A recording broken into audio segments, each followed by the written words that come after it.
দর্শক, আজকে সকাল থেকেই গণমাধ্যম, অনলাইন পত্রিকা বা টিভি চ্যানেলের মূল যে খবর সেটি হচ্ছে আন্তর্জাতিক, আর সেটি হচ্ছে সিরিয়ার খবর। সিরিয়ার ঘটনাবলীর দিকে এখন সবার নজর, বিশ্ব মিডিয়ার নজর সিরিয়ায় কি হচ্ছে। ইতিমধ্যে আপনারা জেনেছেন যে সিরিয়ার প্রেসিডেন্ট বাশার আল আসাদ তিনি পালিয়ে গেছেন। এক ধরনের সশস্ত্র গণ অভ্যুত্থান, তার মধ্য দিয়ে তিনি পালিয়ে গেছেন। কোথায় গেছেন শুধু সেই জায়গাটা কেউ এখনো জানতে পারেনি। হয়তো আজকের যে কোনো সময় হয়তো জানা যাবে যে আসাদ পালিয়ে কোথায় অবস্থান করছেন। এরপর খুব নাটকীয় ঘটনা ঘটেছে। যেমন শিরোনামটা পড়লেই বুঝতে পারবেন যে আসাদের প্রধানমন্ত্রী বললেন, বিদ্রোহীদের দিকে হাত বাড়িয়ে দিচ্ছি। অর্থাৎ আসাদ পালিয়ে গেছেন প্রেসিডেন্ট, কিন্তু তার প্রধানমন্ত্রী রয়ে গেছেন। তার নাম হচ্ছে মোহাম্মদ গাজী আল জালালি। এখন বিদ্রোহী নিয়ন্ত্রিত সিরিয়ার প্রশাসন থাকবে তার হাতে। খেয়াল করেন, আমি এই খবরগুলো পড়তে পড়তে পালানো এবং প্রধানমন্ত্রীর থেকে যাওয়া এবং প্রশাসনটা তার হাতে থাকবে, এই ঘটনার সাথে বাংলাদেশের এক অদ্ভুত মিল পাচ্ছি। মানে ঠিক এরকমই বাংলাদেশের সশস্ত্র গণ অভ্যুত্থান হয়নি, একেবারে ছাত্র জনতার খালি হাতে যে গণ অভ্যুত্থান সেটি ঘটেছে। সেই অভ্যুত্থানে শেখ হাসিনা পালিয়ে যান, এটা সত্য। তবে তিনি পালিয়ে গেছেন ভারতে, এটা জানা গেছে। যেমন আসাদের ক্ষেত্রে জানা যায়নি যে আসাদ কোথায় পালিয়ে গেছে। কিন্তু আসাদ আর হাসিনা, খেয়াল করেন, দুই ভাই বোন। মানে আসাদ যেমন 2 যুগ ধরে চরম স্বৈরশাসক ছিলেন, যে কোনো বিদ্রোহ, ছাত্র জনতার বিদ্রোহকে মানে নির্মমভাবে পিষ্ট করেছেন। এবং এখন দেখা যাচ্ছে যে আসাদের বিরুদ্ধে যে বিদ্রোহটা, এটা মূলত তরুণ সমাজের বেকারত্ব, হতাশা, তার মধ্য থেকে তাদের যে আন্দোলন, ক্ষোভ বিক্ষোভ, সেগুলো তিনি নির্মমভাবে দমন করেছেন।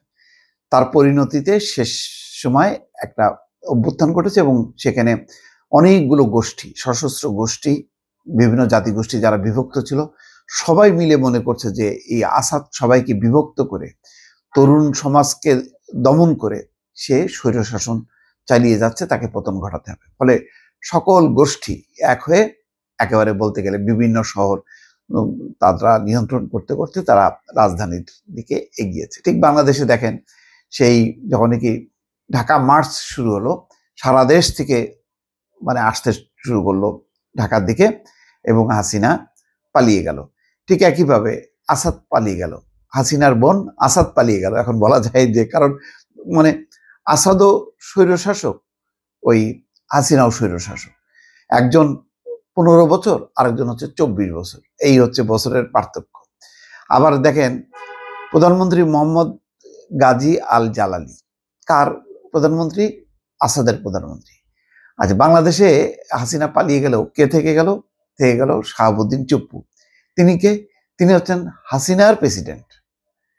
হাসিনার প্রেসিডেন্ট থেকে গেল এবং তার নিয়ন্ত্রণে বলা যায় যে, যেহেতু রাষ্ট্রের 1 নম্বর ব্যক্তি, তার নিয়ন্ত্রণে দেশ, এবং তিনি নানা অর্ডিন্যান্স জারি করলেন সাথে সাথে, এবং তার নেতৃত্বে তার মানে তিনি শপথ বাক্য পাঠ করালেন অন্তর্বর্তী সরকারকে, এবং দেশ চলছে। সেখানে সিরিয়ায় যেমন প্রধানমন্ত্রী থেকে গেলেন, বাংলাদেশে তেমন শাহাবুদ্দিন থেকে গেলেন। একটু মিল দেখেন, কি অদ্ভুত ধরনের মিল আছে এই দুটি দেশের মধ্যে। অথচ সিরিয়া কোথায় আর বাংলাদেশ কোথায়? সিরিয়ায় এক ধরনের স্বৈরতন্ত্র, বাংলাদেশের গণতন্ত্রের নামে স্বৈরতন্ত্র চলছিল। এখানে সিরিয়ার যে প্রধানমন্ত্রী, যিনি বিদ্রোহীদের দিকে এখন হাত বাড়িয়ে দিয়েছেন, বলা হচ্ছে যে আমরা বিদ্রোহীদের দিকে হাত বাড়িয়ে দিচ্ছি, তারাও হাত বাড়িয়েছে। দৃঢ়ভাবে বলছে যে তারা এই দেশের কারো ক্ষতি করবে না। তার মানে তিনি আশ্বস্ত করছেন, প্রেসিডেন্ট যেমন আশ্বস্ত করছে বাংলাদেশের শাহাবুদ্দিন, যে সশস্ত্র বাহিনী এখন নিরাপত্তার দায়িত্বে থাকবে, এবং শেখ হাসিনা মানে পদত্যাগ করে দেশ ছেড়েছেন। ঠিক একইভাবে প্রধানমন্ত্রী সেই প্রেসিডেন্টের শাহাবুদ্দিনের ভূমিকায় সিরিয়ায়। আল জালালি আরো বলেছেন, বাড়ি কিংবা দামেস্ক ছেড়ে যাওয়ার, অর্থাৎ সিরিয়ার রাজধানী দামেস্ক ছেড়ে যাওয়ার কোনো পরিকল্পনা তার নেই। সেই সঙ্গে দেশের সরকারি প্রতিষ্ঠানগুলোর কার্যক্রম চলমান থাকার নিশ্চয়তা চান তিনি। সিরিয়ার প্রধানমন্ত্রী বলেন, আমি সবাইকে যৌক্তিকভাবে এবং দেশের জন্য চিন্তা করার আহ্বান জানাই। তিনি সাধারণ মানুষের প্রতি সরকারি সম্পদের সুরক্ষা নিশ্চিত করার আহ্বান জানান। অন্যদিকে বিদ্রোহী গোষ্ঠী হায়াত তাহরির আল শামসের প্রধান আবু মোহাম্মদ আল জোলানি এক বিবৃতিতে বলেন, দামেস্কে অবস্থানরত সব বিদ্রোহী বাহিনীকে সরকারি প্রতিষ্ঠান দখল করতে নিষেধ করা হয়েছে। তারাও আহ্বান জানাচ্ছে এবং ওই প্রধানমন্ত্রীকে আস্থায় আনছেন।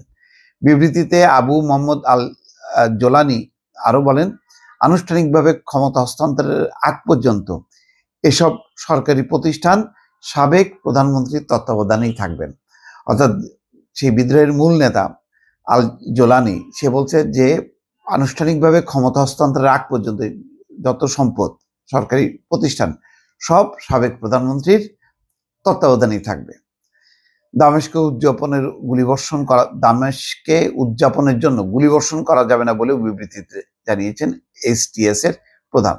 অর্থাৎ ওই গুলি বর্ষণ করে আতঙ্ক তৈরি করা যাবে না। বিবৃতিতে এসটিএস প্রধান তার আইনি নামে সই করেছেন। এটাকে আল কায়দার সঙ্গে তার অতীতের সম্পর্ক থেকে নিজেকে দূরে রাখার চেষ্টা হিসেবে দেখা যাচ্ছে। আজকে রোববার সকালে দামেস্কে ঢুকে পড়েন বিদ্রোহীরা। এর আগে বাশার আল আসাদ দামেস্ক ছাড়েন। সরকারি বার্তা সংস্থা রয়টার্সে বরাত দিয়ে বিবিসি সরাসরি সম্প্রচার বলা হয়, বাশার আল আসাদ ব্যক্তিগত উড়োজাহাজে উড়াল দিলেও তিনি কোথায় গেছেন তাৎক্ষণিকভাবে সেটা জানা যায়নি। যাক, এক ধরনের বিদ্রোহের সামঞ্জস্য পাওয়া যাচ্ছে দর্শক বাংলাদেশ আর সিরিয়ার মধ্যে। ভালো থাকবেন। আল্লাহ হাফেজ।